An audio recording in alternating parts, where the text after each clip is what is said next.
Hey guys, what's going on? My name is Gordon Mass, and welcome to my Raw review for May the 30th, 2016. I want to wish you guys a happy Memorial Day, and I hope you guys had a safe and happy Memorial Day weekend. And now at that, we're going to get in the show here.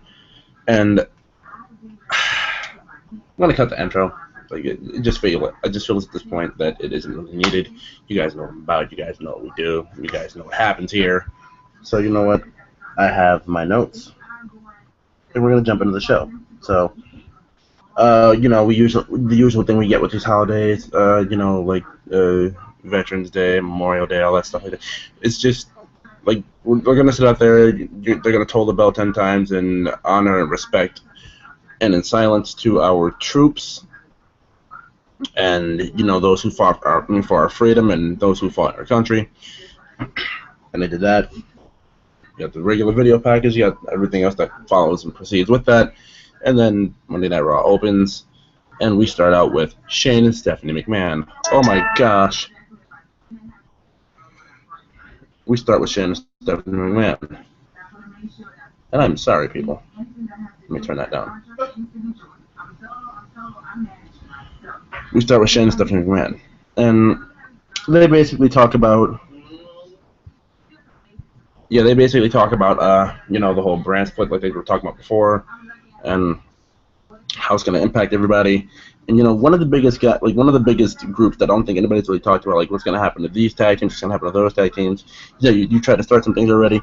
Are you going to split those up? Well, I'm pretty sure they probably wouldn't do that, but like you never know. So, okay. So it basically,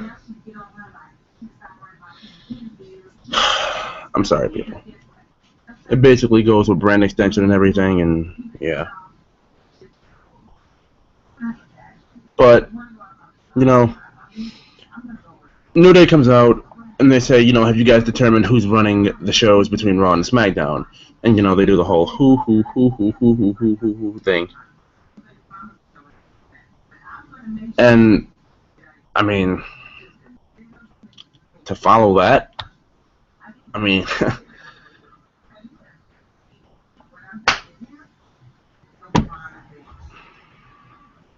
yeah, to follow, they basically say, if you guys haven't decided, then let's have a dance-off. And Stephanie's like, no, we're not going to have a dance-off. And then Shane basically like, I'm in. So, being Shane is being like low-key childish here when it comes to like torturing Stephanie, not torturing Stephanie, but haha, you won't do it, I will, like that kind of thing.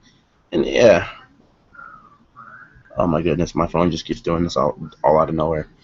And Shane and Stephanie, for the meanwhile, I think I'm just gonna turn the camera off here. But Shane and Stephanie basically what's the best way to put this? It's still a sibling rivalry. That hasn't changed, but I mean, Shane went to this length to one-up Stephanie, and he did the whole dancing thing, and he twerked in a circle with New Day, the whole foot movie. They even went on to talk about Shane's shoes here, like stuff like this. To me, like opening promos like this, like they accomplished nothing.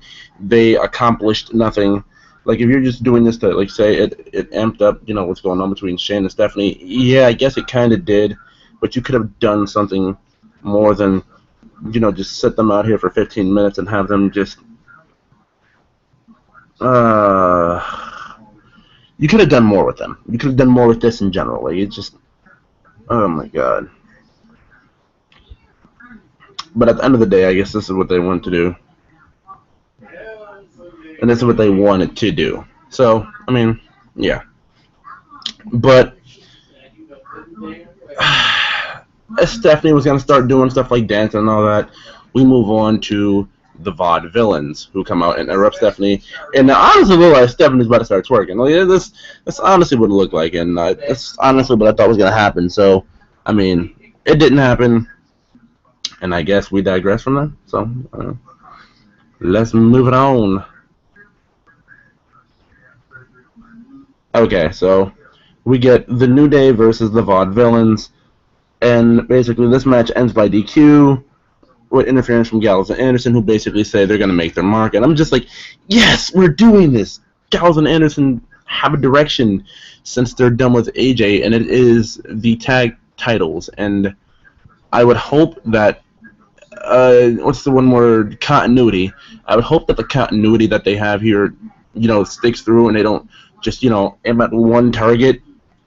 And I like it. Well, something like this, you'd think it wouldn't, but WWE's done it before, where it's like, oh, it definitely looks like these guys are going to stick to the direction that they're headed toward now. No, not really. It's just things like this tend to worry me at times, and I'd hope that they don't screw this up. So, yeah. But Gallows and Anderson attack, they attack after the Vaudevillains, and they basically are, I guess, they didn't, they even had an interview. They didn't say they were coming after the, I don't think they said they were coming after the titles, but what they basically said is they're here to, they're here to put people on notice, like they just put the New Day on notice. Now, I would like a Gallows and Anderson New Day match, and I honestly think Gallows and Anderson, not being a fan, literally coming out and saying, who's legitimate and who's not, and Gallows and Anderson are the only legitimate threat, with them being 2 and New Day having 3, they're the only legitimate threat that can, I guess, end the New Day's reign. I would say oppressive reign, but honestly, it hasn't been bad at all. The New Day's been the shining star of the tag team division, and yes, I did that on purpose. I'm sorry, that sounded a bit bitter there, but it just fit in so well. Okay. But after the Gallows and Anderson interview that went on to follow, it went.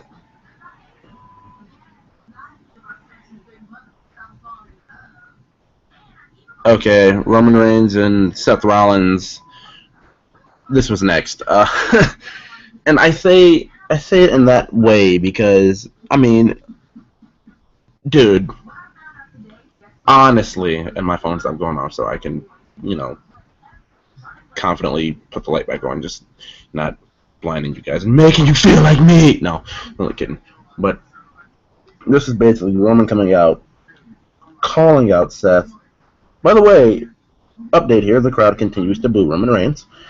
And, except for the women. But this Green Bay crowd was weird tonight. But the crowd, they continue to boo Roman Reigns. Roman Reigns comes out, cuts his little piece, asks for Rollins to come out. Rollins does come out. And we act like we're going to get a fight when we just get Rollins teasing getting in the ring, teasing, talking, teasing getting in the ring, and teasing, talking.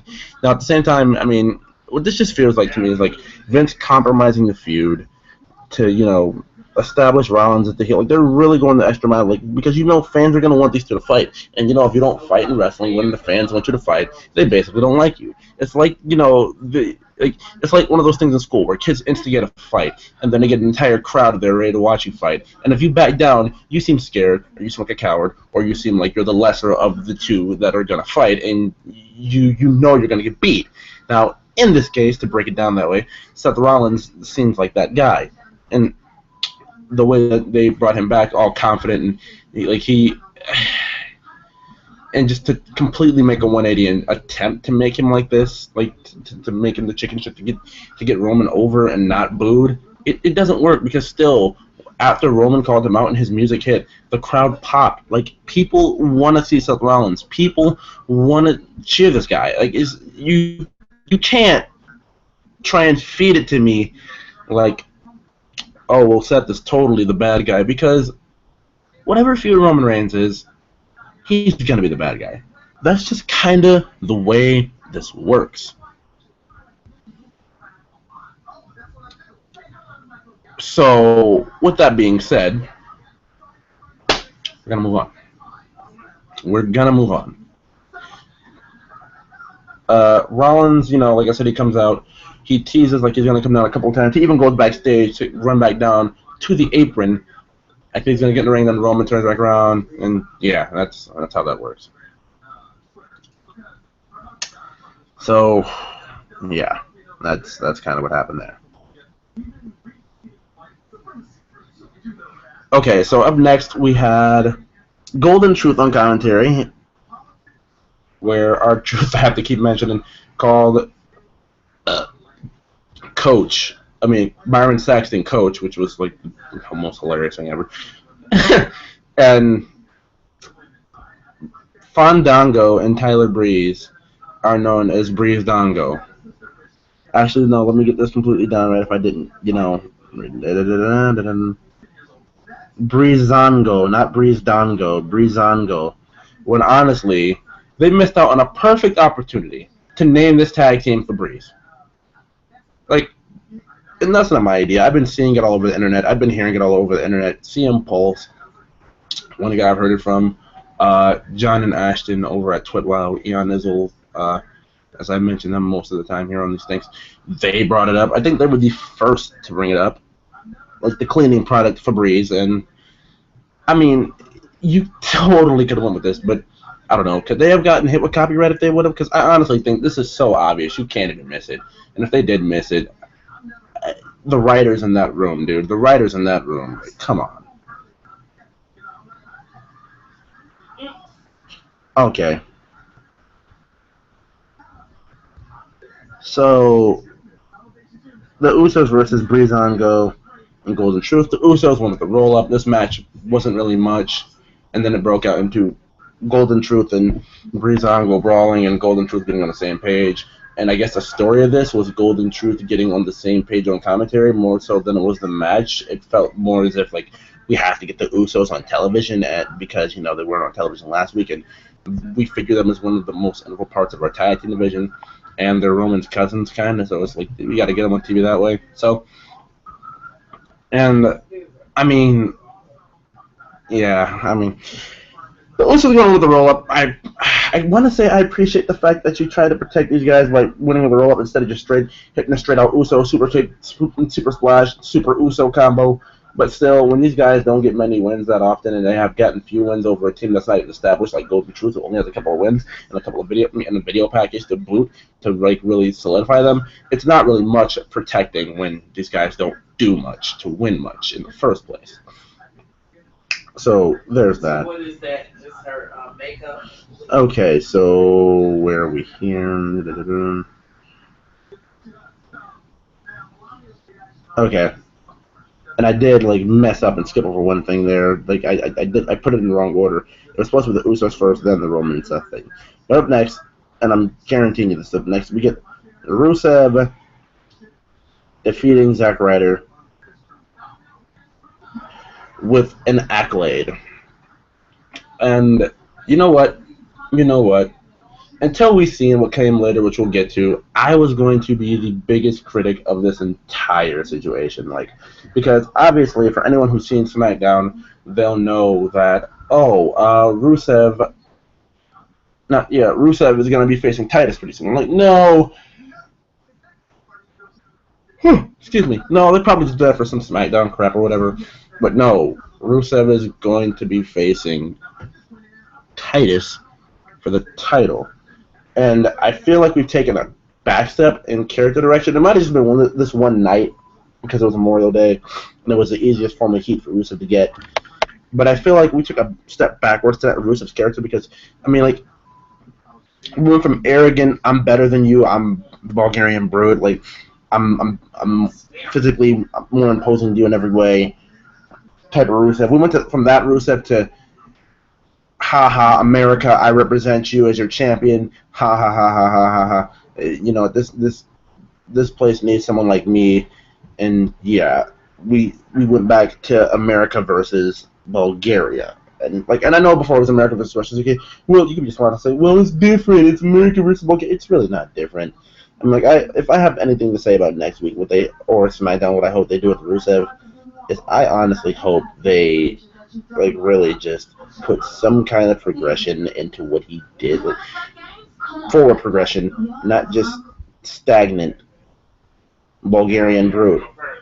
America versus Bulgaria, blah, blah, blah, blah, blah, blah, blah. Because after this, Titus came in and said, no, this is America, land of the free, blah, blah, blah. And basically not knocked out, but, punched Rusev in the face. Rusev rolled the ring, got the title, and walked away. And I mean, at this point of the show, I'm just sitting here like, this hasn't really been all that impressive. The segments that had potential to be impressive, I mean, an opening segment always sets a tone. The Shane and Stephanie thing basically went nowhere. I mean, and this is reasons like this that 3 hour television. 3 hour television is not helpful because you have so much time to just sit there and waste. When it was 2 hours, you gotta come in, bang, bang, bang, bang, bang, get it done, and just leave it at that. Now, what I was saying before was, like at this point in the show, I'm just sitting here like, oh, like we're just wasting so much time. Like, this isn't cool right now. Like, it's just the show when they've been doing so well as of recent just doesn't feel any kind of good to me. Like, I'm just like, wow, come on, guys. Like, you're dropping an egg right now, and like this is probably the biggest egg you're dropping at this point.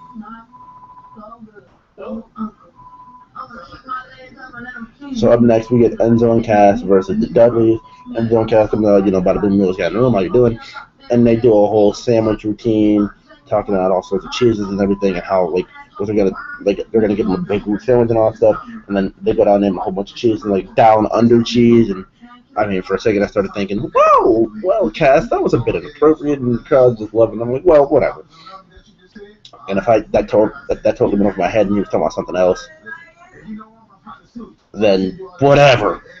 But Enzo and Cass going to beat Dudley's, and honestly, I'm sick of this match. And I feel like me just saying that doesn't like really do anything because like really when the match happens too much, I mean, that's the ultimate thing to just get out of it and like not analyze it. I'm sick of this match. Like we've seen these guys face up so many times. We all know that Enzo and Cass are do that match against the Vaudevillains or whoever. Like I don't know, make them feud with the Vaudevillains. I mean, you were already in the process of doing that. It feels like it feel more fresh in the Dudley right now because it feels like the Enzo and Cass and Baron Corbin, all they've been stuck doing is facing the Dudleys. I think they've each had one match that was separate from each of those commodities, and that one for Corbin was on SmackDown against that one for Corbin was on SmackDown against Zack Ryder, and the other for those guys was against the Vaudevillains at a. Oh wait, no, they had two. The Vaudevillains when Enzo got the concussion, and the Ascension on SmackDown. So up next, there's nothing really more to say here after that. But up next, we're gonna move on here. We get AJ Styles and John Cena in the middle of the ring. But John Cena cuts the old, USA thing where he basically talks about, he praises the soldiers for everything they do. He thanks them for everything they do, and then he basically talks about how everybody thinks that he's, washed up, all gone and done and everything and all that stuff. And he basically says anybody from the new era, he's like, you can call it whatever era you want. Anybody from the new era has to walk through me. If you think I'm done, I'm going to the bottom of the line. Out comes AJ Styles. Now this is where it gets very interesting, and this is where I'm like, okay, so AJ has a direction. So this is where we go. And AJ, more or less, him and Cena sit in the ring for about a good couple of minutes, not able to talk because the fans, let's go Style, let's go AJ, let's go Cena, let's go AJ, let's go Cena, let's go AJ, let's go Cena. 5 minutes later, let's go AJ, let's go Cena, and that's what it results into until AJ finally tells Cena that he respects him, and it's like he sees you get I see you get a bad rap. I see you get a bad rap, and I don't know what it's all about. You're one of the best, blah blah blah. Shake my hand. He shook his hand, and then I don't even remember seeing it retorted. And they basically come in and say they're ready to fight AJ. And then AJ takes his shirt off and he's ready to fight. Cena takes his shirt off, he's ready to fight. And when they all get in the ring, for the one moment, time pauses. And it's like, AJ, you're fighting beside John Cena. They all go up to the club and turn. No, AJ turns and whacks Cena in the head. And we get that turn. AJ Styles, and I guess it's them affirming that Finn Balor will not be in the club. But AJ Styles swerves everybody. And him and the club turn and attack John Cena and jump him. And he ran back to just start pounding on Cena three different times. And that was really that. I mean, that was awesome itself. Like the entire crowd, no one seen that coming. No, after last weekend, how convincing they made that no one seen that coming because we all thought we were building, some kind of Balor coming in thing. No one knows, dude. It's not happening, I guess. I mean, all I can say with this is like what I really mostly say. I hope Cena lets this dude at least get one over on him. I know most John Cena feuds, if you do beat Cena, and most likely with the way that AJ is booked, it won't be clean. Like, but it's gonna be, it's gonna be. How do I put it? It's going to be AJ and Gallows and Anderson getting basically cheating Cena out of a win in one of the matches, and then after that, Cena's gonna win two, maybe three, and then AJ's gonna have to rebuild himself back up again. But I love this. This is probably the segment of the night. And then next up, we get Dana Brooke versus Natalia, and they're just like, I don't mean to disrespect the women by saying this, but can you say cool down? Because, like, honestly, like, how are you going to follow that? Like, if you're any of the women, do you honestly think you have something prepared for you to follow that? But no, Dana Brooke gets the win with what Michael Cole called a Michinoku driver because, yeah, you don't know a Michinoku driver because it's a Death Valley driver, like, pinning combination, and Dana Brooke gets the win. And I mean, I'm just sitting here like, you know what, I should be mad, but it's Natalia, so I really don't care. And they start attacking her, and then everybody wants Sasha to come out. We get Becky. I'm so happy. And she basically comes out to save the day, and I get Becky Lynch and Raw. So, my little fan caught up that night is just fulfilled. Like, yes! We also do, before this whole Charlotte thing, get a backstage segment that we seen from earlier in the night where Stephanie called her a disgraceful champion. And it looks like whenever Stephanie McMahon does these things, she's a face. It seems like a teaser when she gets in your face like this, like she's gonna get back in the ring. And honestly, a Stephanie Charlotte match, I don't honestly know how I'd feel about that. They would have to show me more down the line of Stephanie getting involved with Charlotte to really make me have a direct feeling toward that. Because right now, it's like if it were to happen, like okay, this is happening. Like it just, I have no feeling toward it right now. I'm sorry. But up next, we get, I'm just going to go with these back-to-back, two backstage segments, one between Zayn Ambrose and, Zayn Ambrose and Cesaro, where they're basically talking about what they're going to do and everything, and then Ambrose is basically saying, I don't like blah, blah, blah, he's Canadian, blah, blah, blah, Jericho's Canadian, Owens is Canadian, I don't like Canadians, and at the very end of it, it just comes down to Zayn saying, hello, I'm Canadian. Ambrose is like, oh, that explains a lot. Oh. And Sam just walks like, what are you talking about? Canadian? I'm Canadian. I don't know what I'm supposed to feel here. And they're like, I don't know. Just like this is just very like. This was like one of those funny things where like they don't get along at first, then they laugh it up to the point where like, oh, we can get along. Like, what were you thinking? We couldn't get along. Like we just in the locker room together. And now we couldn't get along. We could get along. Like, this is one of those typical things that happen with baby faces in these situations. Normally after the match they get along and they're all raising each other's hands or they break into a brawl. But tonight they didn't break into a brawl. Now in the other locker room it was a little vital. I can't even get the word out right now. It was just very lethal in there. Like those guys weren't having anything. Like Jericho, Owens, and Del Rio were just arguing. Del Rio was being childish first, and Jericho tried to calm it down. And then Owens tried to, say his piece. Like, I don't have a problem with, like, he's like, Del Rio, we had a problem together. We had a problem, but let's figure it out. He's like, Chris, I don't have a problem with you. And then Jericho's like, I have a problem with you. He was like, wait, what? He's like, I'm sorry. And he's like, I thought we're cool. Like, I was the camel and you were the zebra. So I'm like, I don't even remember. He's like, yeah, you're a camel's rear end. He's like, hi. And then it just escalates from there. It's just not pretty for anyone involved. But with that being said, they eventually figure out a way to get on the same page, and after that, we move on to Dolph Ziggler talking to JoJo about, how he's going to technical wrestle Baron Corbin to have the match just a couple of minutes later, and just Ziggler low blow say, Dolph Ziggler's been disqualified, but still your loser, Baron Corbin. And I'm just like, okay, dude, spin it however you want. At the end of the day, Corbin kind of won, and I guess if you're done with the program, I don't even know where this goes. Just end it, please. This is becoming detriment to Baron Corbin.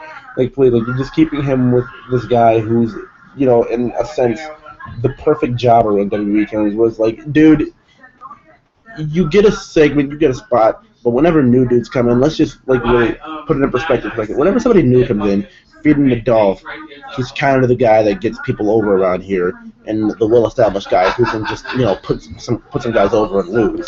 Like Dolph Ziggler is a jobber in the finest sense of the word. Like he's the perfect definition of jobber. Like someone like he's Dolph Ziggler's an enhancement talent. Okay, but after this, we get the main event. Oh, and let me mention too, we get Goldberg on W2K17 for the trailer for the add-on bonus for the creator bonus, and honestly, it was a pretty cool little thing that they did, and I'll admit I enjoyed it. It was fun. Will I use Goldberg in the game? Probably not, but hey, it is what it is, man. For 2K17. But yeah. Afterward, who do we get? We get Cesaro. Oh yeah, we get Cesaro, Ambrose, and Zayn versus Owens, Y2J, and Del Rio. This was a fun match. Just gonna kick down to it now. The babyface team wins. Ambrose with the dirty deeds. I'll say this much right now. I honestly was expecting a big reveal, but we didn't get that big reveal. It was just like a lazily booked, like a lazy booking type of six-man here. We have six guys in the Money in the Bank. We didn't know what to do with them. We couldn't fit them into our show tonight because we couldn't fit them in our show in a certain situation. Even though we probably should just scrap that whole thing with the New Day and just made this Money in the Bank thing first and then made New Day vaudeville in second. When we totally could have had the New Day, just talk about the brand split themselves without needing Shane and Stephanie. We could have just slotted them in a couple of backstage segments and just like had it be that for the night, or not even, or just like mention Shane and Stephanie once at backstage, was the heel team or something like that, and just like have them talk to those guys. Like there was a whole bunch that I could have honestly like switched around with this Raw. Honestly, it wasn't the best Raw at all. I'm gonna say that now. Like I just look at it like there was a lot tonight that just was just like did nothing for me, or it felt like a wasted time for me. But you know what? I've honestly been saying they've been doing pretty good Raw for a little while now. So honestly, you're gonna get these ones that are duds that catch up to you. But you know what? It is what it is, and these things are gonna happen. But we don't get any, extra entrance to Money in the Bank, and we just had a fun main event, and that was pretty much that. So that was Raw, everybody. So if you guys did enjoy this, remember to leave a like on this video if you already haven't. Subscribe, do not subscribe for more of the wrestling goodness on my channel. Thank you guys for watching. I've been Gordon Maston. That was wrestling, and I will see you guys next time. See ya!